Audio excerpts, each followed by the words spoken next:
Kami punya liputan khusus di segmen ini pemirsa. Kereta rel listrik atau KRL masih menjadi andalan warga urban di Jabodetabek untuk beraktivitas. Ada berbagai transformasi yang diterapkan pada KRL guna meningkatkan kenyamanan dan keamanan bagi penumpang. Berikut informasinya kami sajikan dalam segmen Telusur Kasus Transformasi Ular Besi Andalan Warga Urban bersama jurnalis Metro TV Reda Pulpi.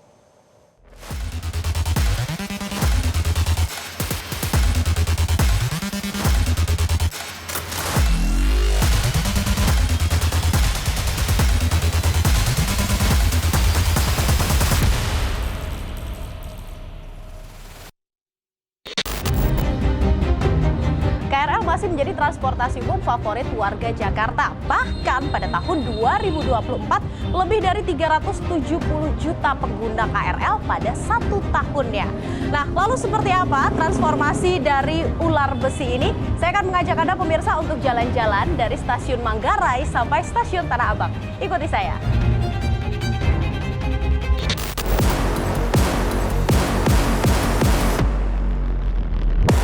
15 tahun lalu, melihat penumpang bergelantungan di pintu maupun atap kereta sudah jadi pemandangan biasa. Ditambah bukan hanya manusia yang menjadi penumpangnya. Ayam pun acap kali terlihat menjadi penumpang di dalam kereta. Belum lagi para pedagang asongan yang ikut berjubel menjajakan barang dagangannya. Kisah penumpang gelap di atap kereta atau atapers yang terjatuh hingga tersetrup juga sudah biasa. Namun itu semua kini sudah menjadi cerita lalu.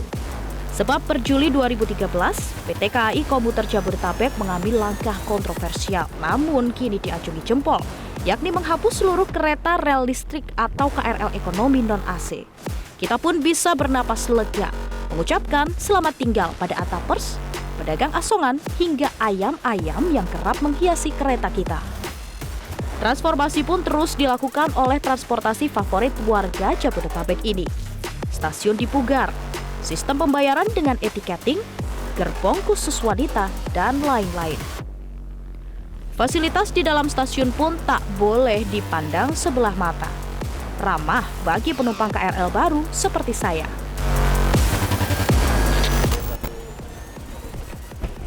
Nah, pemirsa, ini rasanya justru kayak di bandara ya. Sekarang sudah ada papan penunjuknya. Jadi untuk saya yang jarang naik KRL, jujur ini sangat-sangat membantu. Nah, karena saya mau ke stasiun Tanah Abang, saya harus ke peron 12. Jadi, ayo.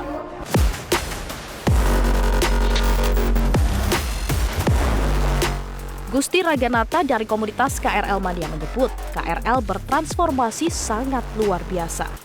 Meski sejumlah hal tetap menjadi pekerjaan rumah yang perlu segera digarap, seperti tambahan gerbong, sebab pengguna KRL kini kian membludak. Ya, tetap masih ada kekurangan ya, karena namanya pengguna itu kan selalu inginnya perfect gitu, walaupun nothing is perfect. Nah, banyak masih ada beberapa kekurangan, tapi juga ada terus perbaikan yang dilakukan oleh manajemen gitu ya. Beberapa waktu lalu perbaikannya ada pengurangan jarak tempuh, misalkan dari Bogor ke Manggarai yang tadinya full 1 jam berapa menit, sekarang full hanya 52 menit misalkan. Walaupun saat ini sebagian besar banyak kereta ya, 8, jumlahnya hanya 8 gitu ya, walaupun kita sempat memiliki banyak armada yang 10-12 kereta gitu ya. Tapi harus terpaksa dipensiunkan karena waktu pakainya sudah habis, karena kereta X Jepang itu ya. Nah, dengan beberapa penyesuaian ya, kita kali ini membeli kereta baru dari buatan made in Tiongkok ya. Dan sekarang masih diuji coba ya, masih belum bisa digunakan. Tapi ya kami sebagai pengguna juga sangat exciting ya untuk mencoba. Sebetulnya menurut saya sendiri hal yang seperti stasiun, kereta khusus perempuan, dan juga akses in-out gerget kereta itu adalah satu pendukung dari transportasi KRL ya. Jadi menurut saya itu sama pentingnya dengan kereta-kereta atau gerbong atau ketepatan waktu yang diberikan oleh KRL gitu.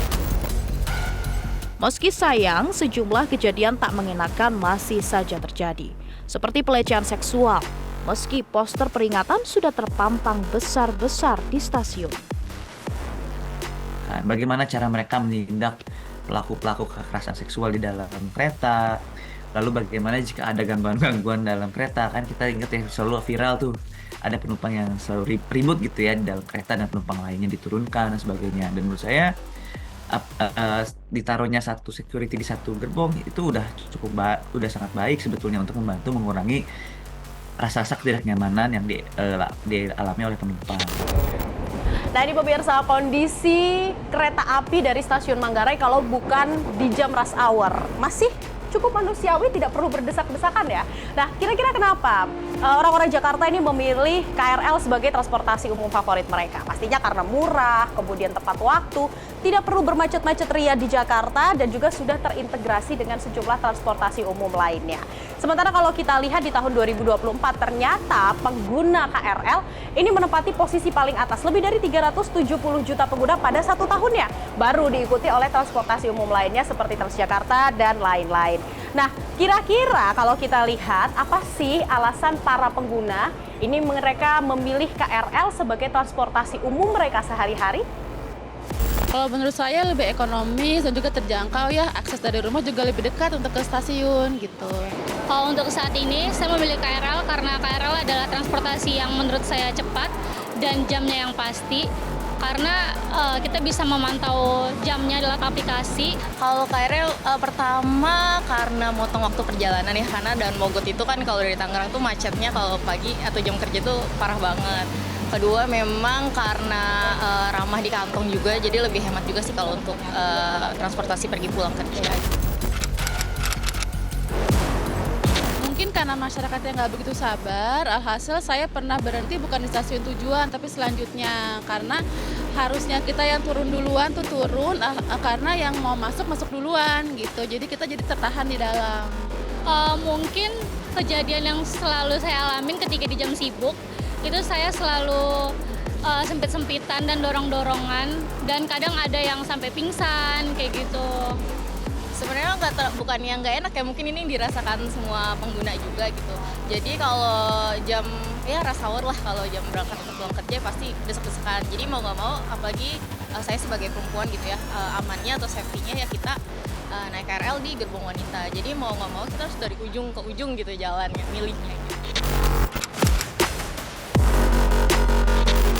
Karena kan KRL ini kan banyak diminati ya, apalagi para pekerja yang dari daerah seperti Bekasi, Cikarang, untuk akses ke Jakarta, gerbongnya itu harus lebih diperbanyak. Terus untuk jurusan pagi ya, khususnya dari Cikarang ke Kampung Bandan via Pasar Senen, harusnya lebih diperbanyak karena dari jam 6 pagi sampai jam 7 pagi itu cuma ada 2 rangkaian yang ke arah sana. Semoga sebenarnya sistemnya udah oke ya, cuman untuk pemeliharaan atau perawatan kebersihan di tiap stasiun sih semoga dipertahankan atau kalau bisa ditingkatkan lagi. Harapan saya semoga KRL di jam sibuk itu lebih diperbanyak aja dari arah Rangkas Bitung. Nah pemirsa, kita sudah sampai di stasiun Tanah Abang. Itu tadi perjalanan saya dari Manggarai sampai Tanah Abang. Tidak terlalu ramai karena ini bukan jam-jam ramai atau peak hour. Nah kalau Anda nih, kira-kira kenapa sih memilih KRL sebagai transportasi umum favorit Anda? Dari Jakarta, Tim Liputan Metro TV. Jelajahi cara baru mendapatkan informasi. Download Metro TV Extend sekarang.